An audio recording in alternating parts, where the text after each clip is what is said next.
After the success of Company of Heroes for iPad, Feral Interactive have ported the groundbreaking World War II real-time strategy game to iPhone. Company of Heroes is officially supported on all iPhones released since the iPhone 6S. This release only includes the base game.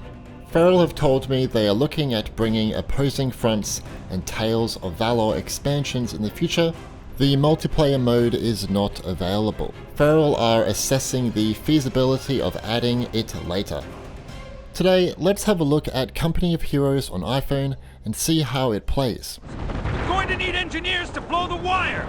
Get them to the shingle! Despite being released way back in 2006, Company of Heroes is still possibly the pinnacle of the RTS genre. I'd say it still holds up in the graphics department too, if we don't focus on the cinematics, that is. It brings you an epic and gritty World War II campaign, which ranges from 25 to 35 hours in length, depending on the difficulty level. And its gameplay is comprised of intense squad-based battles that progress from the D-Day landings through to the liberation of Normandy. It's honestly hard to believe that this game is over 14 years old. It has aged incredibly well. Company of Heroes was initially made for a desktop experience, using a larger display and a mouse and keyboard. Bringing it to iPad in early 2020 was a no-brainer, as they are powerful devices and are, well, getting closer to a PC experience in many ways. But iPhone, wouldn't that be uncomfortable, or wouldn't the UI be really small? Guys, let us not forget that Feral Interactive have already brought Tropico and Rome Total War to iPhone. There is no reason to doubt that Company of Heroes works incredibly well on iPhone, for the most part. You see, you definitely want to play the game on an iPhone with a larger display. Take my iPhone 11 for example. When compared to my iPhone SE, the UI doesn't take up as much screen real estate, and the troops I found were easier to see. Regardless, Feral have done a great job here with making the UI tidy and easy to see for the most part. The only issue I faced on my iPhone 11 was accidentally activating the home button. That said, this rarely occurred. If you're having this issue, you can head to the settings and turn off Auto Hide Home Indicator. Now the home indicator is always displayed in grey, regardless of your in-game activity. Keep in mind, to minimize the game, you need to swipe from the bottom upwards twice. I actually asked Feral Interactive what was the experience or challenges translating Company of Heroes to a significantly smaller display, to which they replied, after optimizing the game for touchscreens with the iPad release, the main challenge was getting it all to work on a much smaller screen. That's true of all the games we've previously released for mobile though, so having that experience helped us tackle those issues in Company of Heroes. For Company of Heroes specifically, we've also added some new mechanics designed with smaller screens in mind.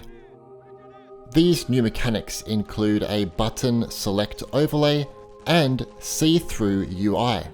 Also included is some general improvements for an improved strategic point capture system, where you can capture points by simply occupying the area around it.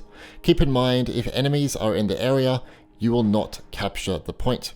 In fact, this feature has been brought from Company of Heroes 2 on PC, and is now in Company of Heroes for mobile and iPad. That's cool. Smaller but still notable changes have been made to squad selection. Players can switch between squads and issue commands more quickly and efficiently. All these features are available on the iPad version in a new update too. The iPad version also has increased performance on all supported iPads. For a more in-depth look at the new mechanics, head over to Feral's How to Win the War page for Company of Heroes. It is linked in the video description. I've been told the game supports 60 FPS on high-end iPhones. When the battery saver mode is enabled, it runs at 30 FPS with slightly reduced graphics quality. Across both my iPhones, performance was incredibly stable and it was perfect. There was no issues whatsoever. All in all, I still prefer to play Company of Heroes on my iPad, but if you don't own an iPad or if you just prefer gaming on an iPhone, it can be very comfortable. I would just suggest playing it on an iPhone with a larger display. I also like this method.